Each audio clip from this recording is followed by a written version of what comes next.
Y bueno, ahora tengo el honor de presentarles a nuestra primera expositora, doctora Nadia Rodríguez, de Revista Alerta. Nadia Rodríguez es doctora en medicina, tiene dos especialidades, en medicina interna y medicina familiar. Tiene una maestría en dirección estratégica en organizaciones de salud y es actual responsable de la Biblioteca Virtual de Salud de El Salvador. Es editora jefa de la revista Alerta desde el año 2018 hasta la fecha. Y bueno, la tenemos con el desarrollo del tema envío de manuscritos en plataformas digitales, normas de autores, plagiarismo. Así que bueno, le damos la bienvenida, doctora Nadia. Le cedemos el espacio en este momento. Buenos días. Muchas gracias por la invitación. Es un gusto para nosotros como Instituto Nacional de Salud poder participar en este tipo de actividades. Voy a tratar de compartir ahora y quisiera que me confirmaran si se puede, si lo pueden visualizar.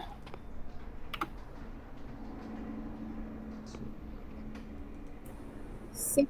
Se ve, perfecto. Bueno, este día vamos a hablar, me han pedido que hable sobre 3 elementos. El primero es envío de manuscritos en plataformas digitales, normas para autores y plagio. Quizás por la importancia voy a hacer mayor énfasis en el plagio, ¿verdad? Y voy a hablar brevemente del proceso de envío de manuscritos a través de diferentes plataformas digitales y generalidades de las normas de los autores. Haciendo la aclaración que nuestra revista retoma los elementos para las revistas en ciencias de la salud, ¿verdad? No así otras revistas como de las ciencias sociales que tienen otro tipo de requisitos parecidos, pero digamos que puede variar en algunas cosas. ¿Qué es el sistema de gestión editorial? Es un programa que ayuda a controlar y agilizar y hacer más eficiente el ciclo que tiene lugar desde el envío, ¿verdad? De un artículo. Acá se decide, se lleva todos los pasos de un proceso editorial y es donde se decide si se publica o no, ¿verdad? Estos sistemas de gestión editorial le facilitan el trabajo a los editores, ¿verdad? Ya que hacen recordatorios, alertas, se puede verificar el cumplimiento de los tiempos. Nosotros en nuestro caso utilizamos el Open Journal System en nuestra revista, pero hay diferentes tipos de plataformas, ¿verdad? Hay algunos que son para libros, por ejemplo, esto es importante. Hay más de 50 plataformas de gestión editorial actualmente que son de acceso abierto, ¿verdad? Esto fue un estudio que hizo Maxwell en el 2019. Y hay revistas, hay muchas revistas que tienen sus propias plataformas de gestión que son privativas, ¿verdad? O sea, que son pagadas. Lo que sí quería mencionar es que no hay gestores que sean perfectos, ¿verdad? Sino hay cumplen diferentes necesidades, ¿verdad? Hay unos gestores que facilitan la interoperabilidad, como es el caso de los JS, ¿verdad? Hay otros que nos dan métricas, otros que facilitan también la preservación digital de los documentos. Entonces, ¿cuál plataforma de gestión elegir? Es independiente, va a depender de las necesidades que tengamos. Acá tenemos diferentes nombres de plataformas, ¿verdad? Sin embargo, PKP ha desarrollado el OJS. No voy a hablar sobre él porque el compañero que me sigue va a hacer énfasis en eso. Veamos si se puede seguir. Bueno. ¿Cuáles son los requerimientos de las publicaciones científicas? Primero tienen que tener calidad, ¿verdad? Calidad científica que esté relacionada con la validez. Debe haber calidad formal editorial y en esta parte es que nos ayudan mucho los gestores, ¿verdad? Porque los gestores como el OJS nos ayudan a a cumplir todos los procesos editoriales, ¿verdad? A llevar contabilizados los tiempos en cada procedimiento y hacer cumplir el uso de formatos y demás, ¿verdad? También nos ayudan en la sostenibilidad, en el plan de preservación digital, ¿verdad? Es importante para la indexación porque hay algunos que nos permiten migrar los datos directamente a los diferentes sitios donde puede estar indexada una revista, como es el caso de DOA y otros. Nos ayudan también a la visibilidad a través de los metadatos, ¿verdad? En muchos de ellos, nosotros, por ejemplo, solicitamos Estoy grabando ORCID, la ponencia de la solicitamos doctora para perfil después también de publicar. Google Académico, porque esto nos ayuda a la visibilidad. Y Espérame. Tiene ayuda, por razón, tanto, yo soy también el al que soy impacto, de ¿verdad? Que es Pancuilo. otro de los elementos importantes. Creo que es este. ¿Cuál es el proceso de envío de los manuscritos? Primero es la primera parte de un proceso editorial, el envío, ¿verdad? Después viene una serie de flujos de decisión, de producción, de distribución.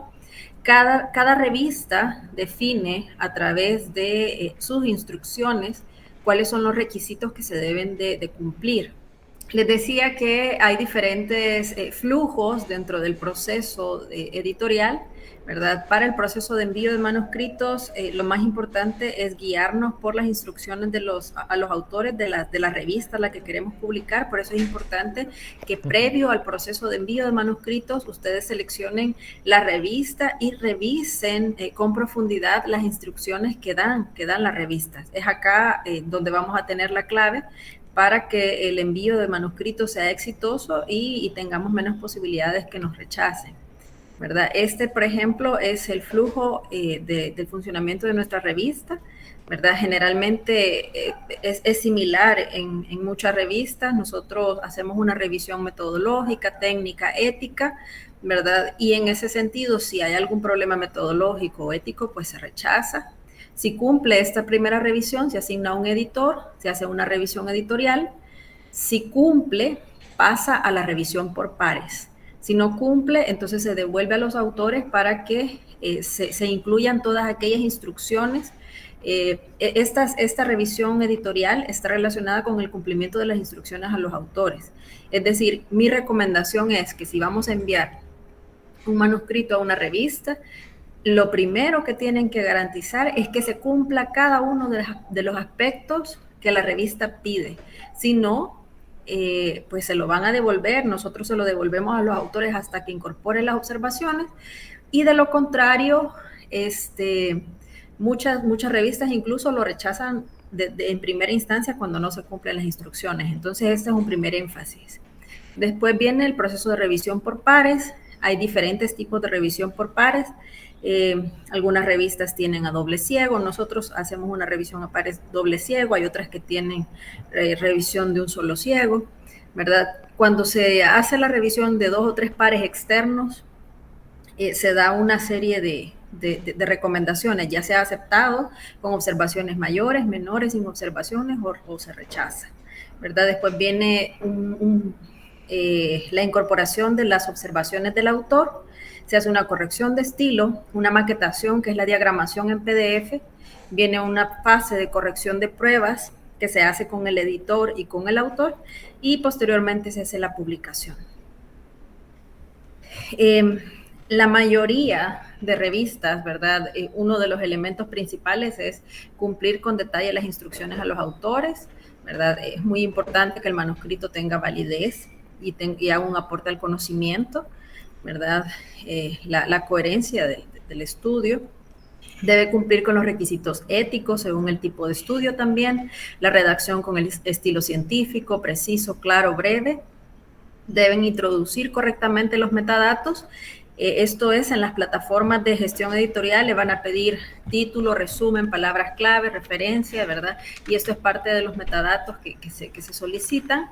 Utilizar correctamente las plataformas de gestión editorial, puede ser OJS o puede ser otras, y responder todas las observaciones de los pares. En el caso de las ciencias de la salud, las normas de los autores, nosotros las guiamos en las recomendaciones del llamado Grupo Vancouver, ¿verdad? Que es el ICEMJE. Acá están la página web. Nosotros estamos adheridos a sus recomendaciones, ¿verdad? Y básicamente ellos dan recomendaciones a los editores y a los científicos sobre los roles y responsabilidades, ¿verdad? El papel de los autores, de los colaboradores, cómo son las responsabilidades en el proceso de presentación y de revisión por pares, todo tipo de problemas de publicación editorial. Ellos mencionan, por ejemplo, hablan de la mala conducta, de las correcciones, las retractaciones, las republicaciones y una serie de elementos que es importante, como la tarifa, por ejemplo, el patrocinio, la publicación electrónica, la publicidad. Todos estos elementos, cada revista debe de incluirlos dentro de su información para que los autores tomen las mejores decisiones y decidan si quieren someter su artículo a la revista o no, ¿verdad? El tema de si cobran APC o no, o sea, el procesamiento del artículo es importante, ¿verdad? Y son una serie de elementos que tienen que estar de una forma clara, cómo preparar un manuscrito para enviarlo a la revista y todos los elementos del envío. Les pongo un ejemplo. Nuestra revista, por ejemplo, ha definido que se deben enviar por separado el manuscrito, es decir, ya sea el informe de caso, el artículo original, sin ningún dato, ¿verdad? Porque de autores, porque esto va a un proceso de revisión por pares a doble ciego. Y es en la hoja de presentación donde tienen que poner el título en inglés, en español, los nombres científicos de todos los autores con sus respectivos números de registro de ORCID, los datos del autor de correspondencia, que es fundamental en la comunicación entre la revista y el grupo de investigadores, la contribución de cada autor, ¿verdad? Que hay criterios para establecer la contribución de autoría, el listado de los documentos que envía, las fuentes de financiamiento, que esto es parte de los criterios éticos también y de las recomendaciones y buenas prácticas de publicación, los conflictos de interés, los agradecimientos, aclarando que la persona o las instituciones a las que se agradece, ¿verdad? Tienen que ser del conocimiento de esto. Las tablas, las figuras, como deben venir como archivos separados y una licencia para publicar. Si bien es cierto, los derechos los conserva el autor, nosotros pedimos esta licencia para publicar para asegurarnos que todos los que figuran como autores están de acuerdo y aprueban la versión final que se va a publicar. Muchas revistas dan estos elementos de preparación para manuscrito. Esto es muy específico dentro del estilo de cada revista, ¿verdad? Hay muchos elementos que son comunes, pero hay otros que dependen del estilo de la revista. Esto pedimos en la hoja de presentación, ¿verdad? Las referencias bibliográficas en las ciencias de la salud generalmente se pide el formato según las normas Vancouver, ¿verdad? Para las referencias bibliográficas, y hay una serie de elementos que también depende del tipo de revista. Por ejemplo, nosotros no aceptamos como referencias ni resúmenes, ni comunicaciones personales, ni póster, ni presentaciones, ni documentos oficiales, ¿verdad? Que no se hayan publicado. ¿Cómo? Y una serie de elementos que se solicitan, que es parte del estilo de nuestra revista. Por ejemplo, las comillas tienen que ser españolas o angulares y no inglesas. Esto va relacionado con el estilo de nuestra revista. Que otras veces generalmente las revistas en las ciencias de la salud cabal se guían, ¿verdad? Por las recomendaciones que están en la red Equator. Acá les pongo los enlaces. COPE es el centro que ve todas la ética en las publicaciones, ¿verdad? Y es nuestro referente también. El grupo Vancouver, el ICMJE, que también nos da muchas de las normas que tenemos que utilizar. Y les dejo este sitio que es interesante, que es de la RAE, ¿verdad? De la Real Academia. Y nosotros lo consultamos cuando tenemos dudas en algún nombre nuevo de alguna enfermedad o algo relacionado con la salud. Vamos a hablar entonces ahora un poco más en profundidad sobre la ética, ¿verdad? Sabemos que la bioética es la rama de la ética que se ocupa de la conducta en el campo médico, ¿verdad? Y también está relacionado con cuestiones del correcto trato a los animales y al medio ambiente. Y esto se aplica a la investigación científica y al trabajo académico que se hace en salud. Esta conducta ética en la ciencia garantiza, según Bolton, dos cosas. Primero, la fiabilidad de los resultados de la investigación. Esto quiere decir que la investigación cumple con los estándares, los métodos, los procesos para un buen diseño, que los procedimientos están bien descritos, ¿verdad? El análisis de datos está adecuadamente realizado e interpretado, y el informe de investigación habla sobre todos los elementos para que esta investigación pueda ser reproducible. Además, la conducta ética debe garantizar la seguridad de los sujetos participantes, es decir, que hay estándares, ¿verdad? Cuando uno utiliza información de personas humanas, ¿verdad? O de animales en investigación, y estas implicaciones éticas tienen que cumplirse en las investigaciones que se hacen. Entonces, es que muchas veces se solicita que haya una revisión externa por comités locales de ética, ¿verdad? Estos comités tienen que estar integrados, acreditados, ¿verdad? Y esta revisión por colegas ayuda a minimizar las brechas éticas y a identificar también cuando ocurre algún tipo de problema en el protocolo, antes de que se implemente la investigación. Es importante mencionar que los científicos, como cualquier persona, ¿verdad?, son falibles, pueden cometer errores. Estos errores no necesariamente constituyen una mala conducta, pero sí es importante definir entonces qué es una mala conducta y que las personas que investigan tengan claridad de esto.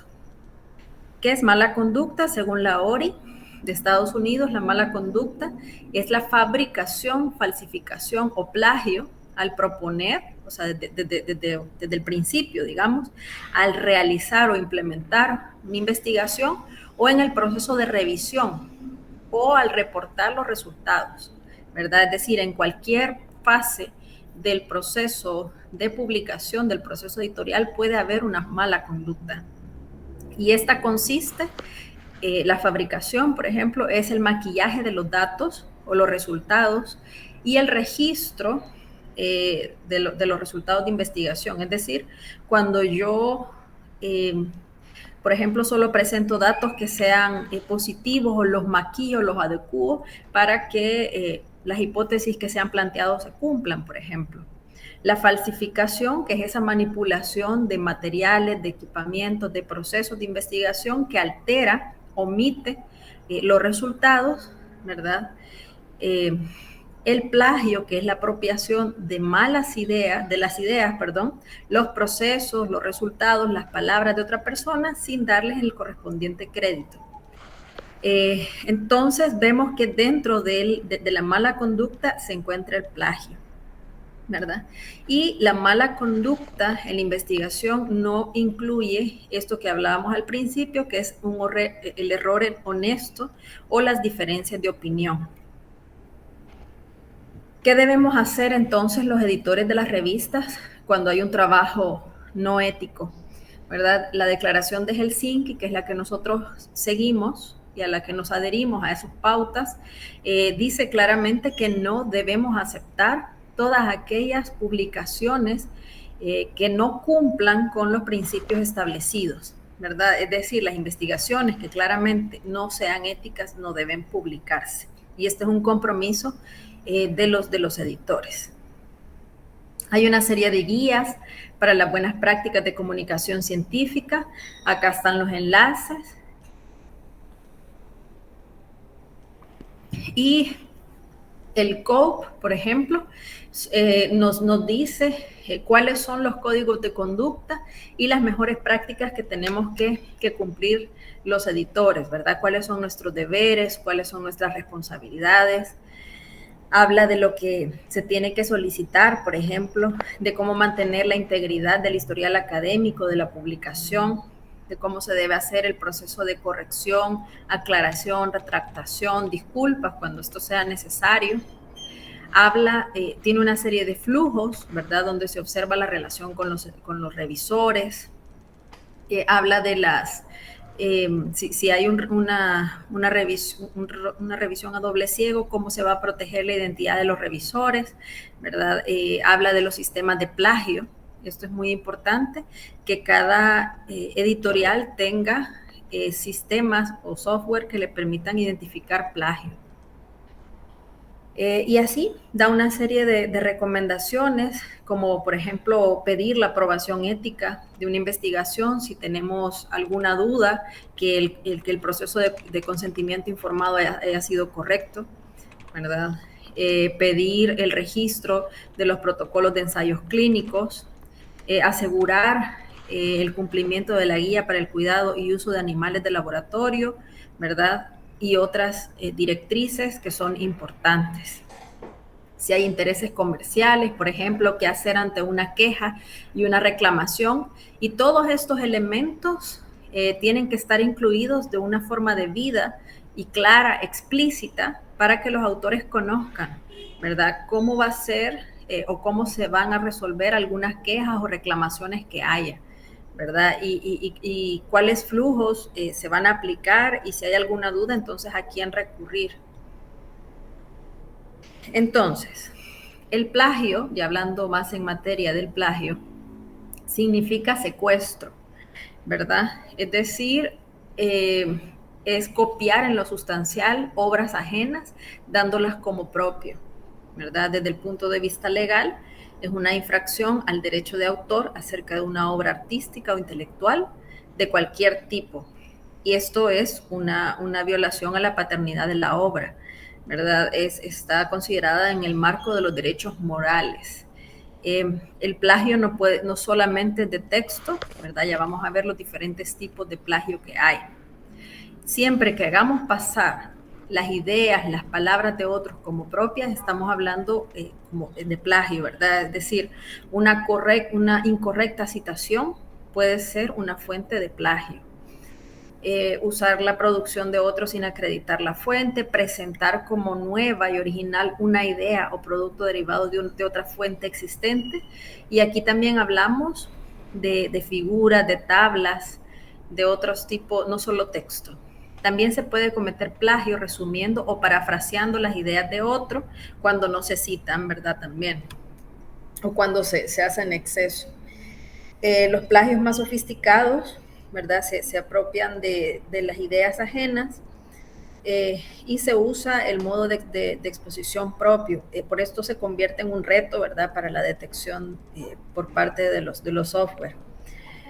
Resumir o parafrasear no exime la obligación de citar la fuente de las ideas. Esto es importante. ¿Cuáles son los tipos de plagio? El autoplagio hace referencia al uso de la información que es nuestra y que ya está publicada, pero que nosotros no lo indicamos o no prevenimos al editor sobre esto, ¿verdad? ¿Qué significa publicar el mismo trabajo en lugares distintos con títulos diferentes? Usar en una nueva obra material ya publicado. Y para el caso particular de los estudiantes, presentar para que sea evaluado en un curso un trabajo que se ha presentado previamente para cumplir con los requisitos de otro curso, ¿verdad? Es decir, usar en una nueva obra material ya publicado. Por eso es que muchos de los sistemas de plagio guardan los archivos para que ante futuras tareas, ante futuras revisiones, se encuentren coincidencias con documentos que ya han sido sometidos al software. La publicación en duplicado o triplicado. Esto es, por ejemplo, cuando una persona en su currículum enumera 3 publicaciones, como publicaciones distintas, las diferentes ediciones de un mismo artículo, ¿verdad? Esto es desleal, ¿verdad? Puede originar una ventaja académica que es injusta. Muchas veces lo vemos cuando estamos en Google Académico y nos dice todas las versiones de ese mismo artículo, porque claro, si la revista está indexada en diferentes sitios, puede tener diferentes versiones, y lo que no se debe hacer es poner, por ejemplo, en el currículum todas las versiones de un mismo artículo, porque estamos haciendo alusión al mismo, ¿verdad? Esto es un engaño a diferentes partes. El plagio, ¿verdad? Que es la fabricación de datos, la falsificación.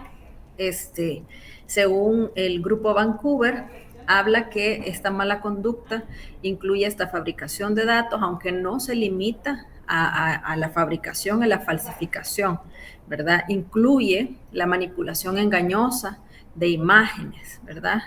El ISMJE también dice que la falta de publicación de resultados de ensayos clínicos y otros estudios también son problemas éticos, son considerados malas conductas, ¿verdad? Porque dejamos de dar a conocer información que tiene valor social, ¿verdad? Y esta es una falta por omisión también.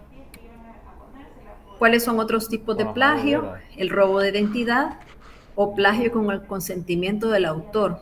Esto pasa, por ejemplo, cuando los estudiantes pagan porque les confeccionan la tesis, ¿verdad? Muchas veces es difícil identificar este tipo de robo de identidad, pero está penado, ¿verdad? La publicación en salami es un tipo de falta a la ética también. Es decir, que una misma investigación larga se puede dividir en partes mínimas y publicar pequeñas fracciones en diferentes revistas utilizando prácticamente lo mismo, ¿verdad? Existe el plagio directo, ¿verdad? Que es poner nuestro nombre, por ejemplo, en un trabajo que ha hecho otra persona. Esto es penado. El reciclaje de ideas, que es tomar las ideas de otros y hacerlas pasar como nuestras sin citarlas. Las citas fantasmas, por ejemplo, esto es bastante común cuando se incluyen citas de documentos que no han sido consultados, sino que se copian y pegan de otro artículo similar al que se ha revisado. El plagio en mosaico, cuando se generan documentos a partir de otros, cambiando párrafos, ¿verdad? Haciendo copia y pega de diferentes autores, esto para hacer que los software tengan mayor dificultad para identificar el plagio, ¿verdad? O sea, mosaico, agarramos una serie de copia y pega de una serie de autores y después se parafrasea, ¿verdad? El plagio de ideas, por ejemplo, es cuando nos apropiamos de los métodos de investigación, de los procedimientos experimentales, de estructuras argumentativas o fuentes de información sin citarlo, ¿verdad? O sea, en este caso no estamos copiando el texto, sino la metodología y no lo estamos citando, ¿verdad? Esto es plagio de ideas. El plagio accidental también pasa, ¿verdad? Cuando un autor parafrasea una fuente o cita un hecho sin hacer referencia al original y omite la cita o las comillas, es decir, aquí estamos hablando de errores de citación. Quizás se puede discutir, pero sí configura como una negligencia por parte de los autores. El plagio por los revisores, esto pasa también en revistas que son predadoras, ¿verdad? Cuando se da revisión por pares fraudulenta, ¿verdad? Muchas veces el objetivo es aprobar un artículo para publicación y se puede fingir que se ha realizado una revisión o un arbitraje por un par externo, ¿verdad? Y se cumple falsamente con este requisito. Cuando no hay plagio, cuando estamos utilizando verdades que son públicamente reconocidas, ¿verdad? Es decir, no es necesario citar a nadie para afirmar que la Tierra es redonda, ¿verdad? Cuando se utilizan ideas generalmente compartidas por todos los que cultivan una cierta rama del saber, en este sentido no es necesario citar, ¿verdad? Cuando son ideas ya establecidas, cuando se escribe en el contexto de una determinada escuela de pensamiento que asume ciertas tesis generales y cuando se puede invocar a la excepción de insignificancia, es decir, cuando por inadvertencia, error u olvido se omite consignar una cita correspondiente a una idea que en el contexto pues no es significativa. ¿Cuáles son las diferentes detecciones de plagio que hay? En primera instancia tenemos herramientas que son software, hay algunos gratuitos, otros que son pagados, que permiten detectar el plagio de forma automática o semiautomática. Como ejemplo, tenemos Authenticate, tenemos Urkun, entre otras. Se puede hacer cadenas de coincidencias en Google, ¿verdad? Donde se copia la frase significativa y se busca a ver si se encuentra la referencia. Hay detección de plagio por citación, vector despaciado, por ejemplo, ¿verdad? Estilometría y otros. Ahora, dentro de la ética, la bioética en la publicación y las buenas prácticas, es importante que las revistas pidan los conflictos de interés. El Grupo Vancouver incluso da formatos para que las diferentes personas, ¿verdad? Revistas puedan utilizar como un formato para la declaración de conflictos de interés. Todos los editores y las editoriales estamos con la obligación, ¿verdad?, de solicitar estos conflictos de interés que pueden ser de diferente índole. Pueden ser financieros, pueden ser académicos, ¿verdad?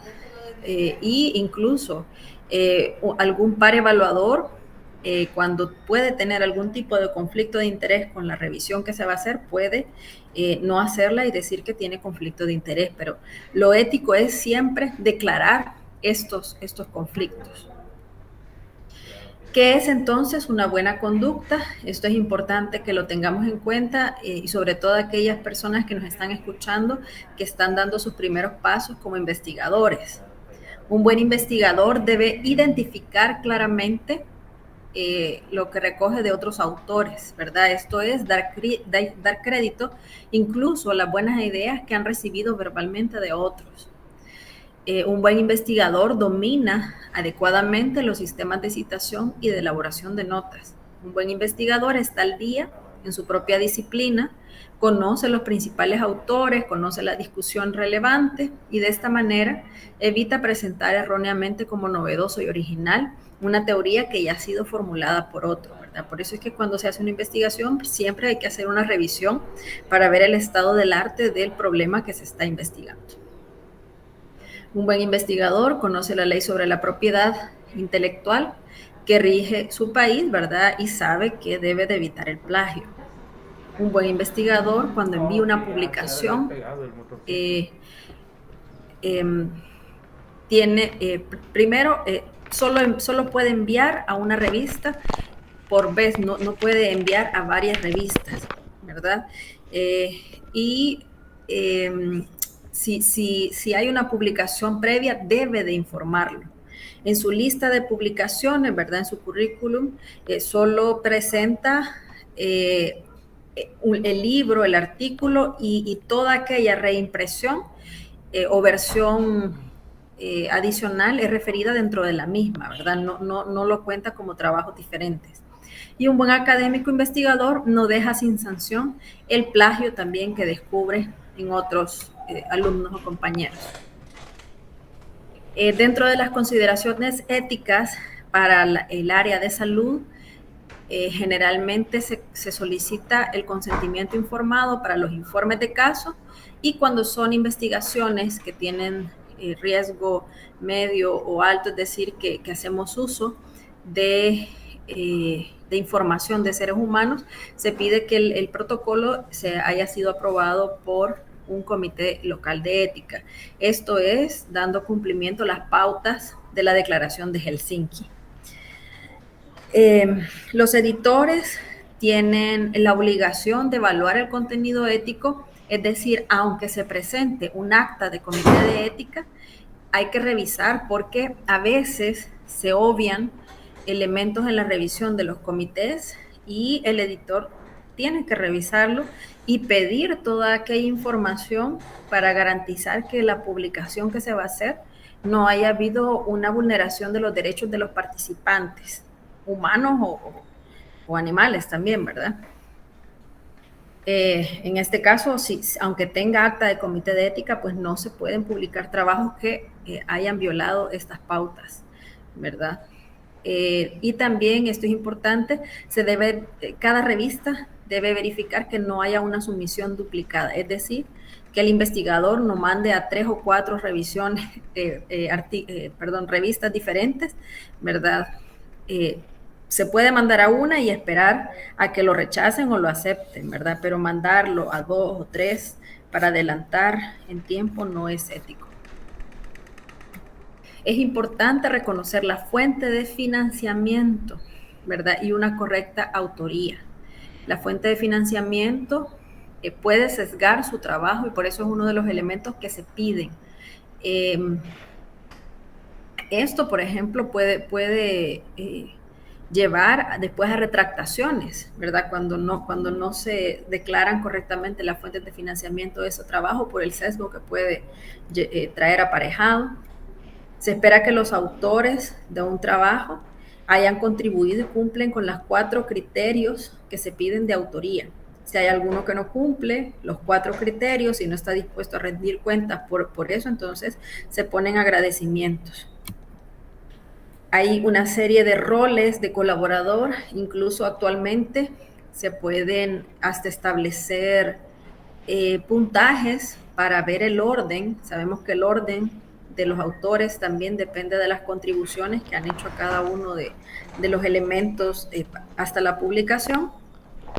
Entonces ustedes pueden revisar, ahí les dejo el sitio donde se puede revisar.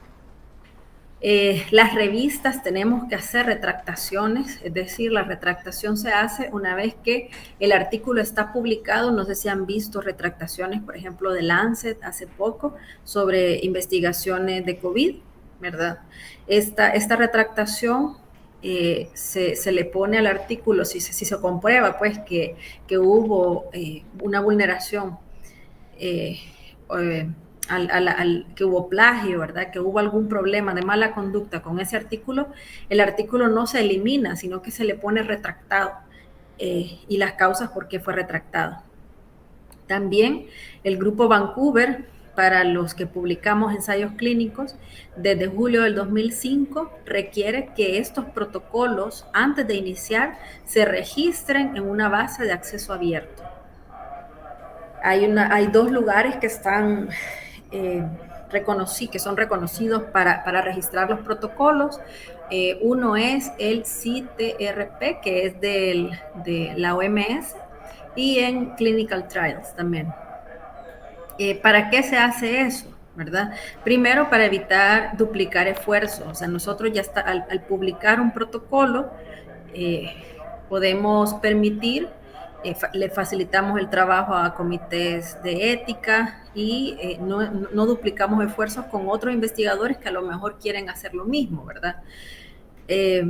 Los conflictos de interés también, según COPE, deben declararse si influyen en el juicio de autores, de revisores, de editores, ¿verdad? Porque estos conflictos pueden ser también de carácter personal por algún problema académico, ¿verdad? Problemas comerciales, políticos, que puedan incluir empleo, financiación de la investigación y una serie de elementos relacionados a viajes, por ejemplo, consultorías, demás. Estos son algunos ejemplos cómo nuestra revista retoma estos aspectos éticos, ¿verdad? Nosotros agregamos lo del registro de los ensayos clínicos en nuestras instrucciones a los autores, hablamos de la falsificación de información, de cuáles son nuestras políticas de corrección y retractación, si hubiera, ¿verdad? Cuáles son los criterios de autoría de los manuscritos, ¿verdad? Los ponemos y si tienen que cumplir estos 4 criterios: la concepción, el diseño del estudio, el borrador del artículo, la aprobación definitiva de la versión que se presenta y estar dispuesto a rendir cuentas.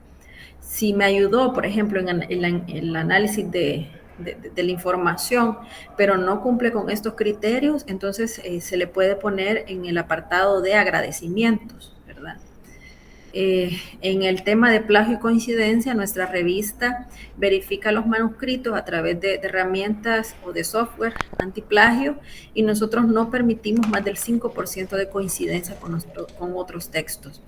Esta revisión de plagio se hace al inicio, ¿verdad? Entonces, muchas veces se le devuelve al autor y se le dice, mire, tiene 10%, ¿verdad? En estos momentos no cumple, tiene que citar adecuadamente y corregir todos aquellos elementos que puedan considerarse plagios. Finalmente, para terminar mi presentación, quiero hablar sobre los principios del investigador, ¿verdad? Que fueron publicados por Resnick en el 2008 y hablan sobre la honestidad en la información de los datos científicos. Recordemos que la investigación muchas veces sirve para tomar decisiones, ¿verdad? Para elaborar políticas públicas, guías de práctica clínica, y si publicamos o hay falsedad en la información, estamos llevando a que se tomen decisiones basadas en información que no es real, ¿verdad? Entonces es importante que el investigador sea cuidadoso al transcribir y analizar los resultados para evitar errores, ¿verdad? Sabemos que hay errores involuntarios, pero si tienen problemas pueden pedir ayuda a estadísticos y a gente que sepa más que ustedes en determinada área. Es importante un análisis independiente y una interpretación correcta de los resultados basados en los datos y que estos no estén influidos por fuentes externas, ¿verdad? Ahora, también es importante cómo se redacte, porque muchas veces se omiten datos que hacen que la metodología, por ejemplo, no se pueda reproducir, ¿verdad? Entonces, no solo es importante hacer un correcto análisis, hacer una correcta interpretación, sino que también redactarlo de forma correcta para que los lectores comprendan en qué ha consistido los métodos, ¿verdad? Estos métodos, estos datos, estas interpretaciones preferiblemente se tienen que presentar o publicar en acceso abierto para que estén disponibles a todas las personas. Debe haber una suficiente validación de los resultados mediante la duplicación y la colaboración con otros colegas. De hecho, hay determinados tipos de investigaciones, como las revisiones sistemáticas, por ejemplo, que tienen que ser hechas por varios, porque esto implica que ha habido una validación también por varios investigadores. Debemos atribuir de forma adecuada las fuentes de información, los datos y citar las ideas, ¿verdad? Si son de otras personas. Tenemos obligaciones morales hacia la sociedad en general. Recordemos que una investigación es parte de un bien social también, tiene valor social. Y también en algunas disciplinas, ¿verdad? La responsabilidad para determinar los derechos de los sujetos animales y humanos, ¿verdad? Hay normativas para esto. Actualmente el país está en un proceso de elaboración de su ley de investigación, ¿verdad? Donde se retoman todos estos elementos también. Además, hay una serie de valores éticos a los que también se debe adherir los que son revisores o árbitros, ¿verdad? Es importante que si a usted le proponen que sea árbitro de determinado manuscrito, solo acepte revisar aquellos manuscritos en los que se tiene experiencia en el tema, ¿verdad? Para poder hacer una verdadera evaluación y hacerlo también de forma oportuna, porque muchas veces hay tiempo. Generalmente nosotros damos 15 días a los pares evaluadores. Se debe de respetar la confidencialidad de la revisión por pares, es decir, que si me piden a mí que yo sea par, no puedo divulgar ninguna parte, ni nombre, ni ningún detalle que sea producto del proceso de revisión, ¿verdad? Ni tampoco utilizar esa información, ¿verdad? Tengo que declarar entonces todos los posibles conflictos de interés que yo pueda tener con el manuscrito, si se me pide ser par evaluador, no permitir que las revisiones estén influenciadas por los orígenes de un manuscrito, que haya sesgo, por ejemplo, por la nacionalidad, la religión, las creencias, políticas, el género, el idioma, por algunas consideraciones comerciales. Todo esto es parte de la ética. Tengo que ser objetivo y constructivo, ¿verdad? Muchas veces, lamentablemente, se reciben recomendaciones o comentarios que pueden ser hostiles, ¿verdad? Y hacer también comentarios que pueden ser calumniosos, ¿verdad? O despectivos. Entonces, hay que hacer las observaciones de una forma correcta, ¿verdad? Se debe reconocer que la revisión por pares es en gran medida un esfuerzo recíproco, ¿verdad? Y nos debemos de comprometer a llevar a cabo esta parte de forma justa, ¿verdad? Y de manera oportuna. Papel adhesivo. Se debe proporcionar a las revistas la información personal y profesional para, después muchas veces las revistas evalúan el rol de los revisores para después volverle a pedir la colaboración o no.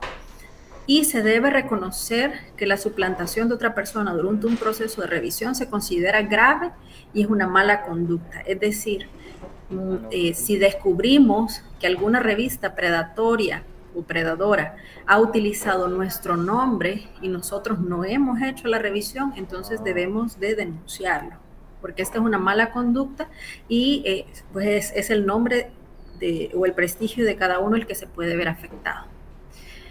Les dejo algunos sitios que son también importantes con relación a la ética, ¿verdad? El Código de Nuremberg, la Declaración de Helsinki, el reporte de Belmont, SIOMS también, ¿verdad? Que nos da una serie de pautas y está respaldado por la OMS.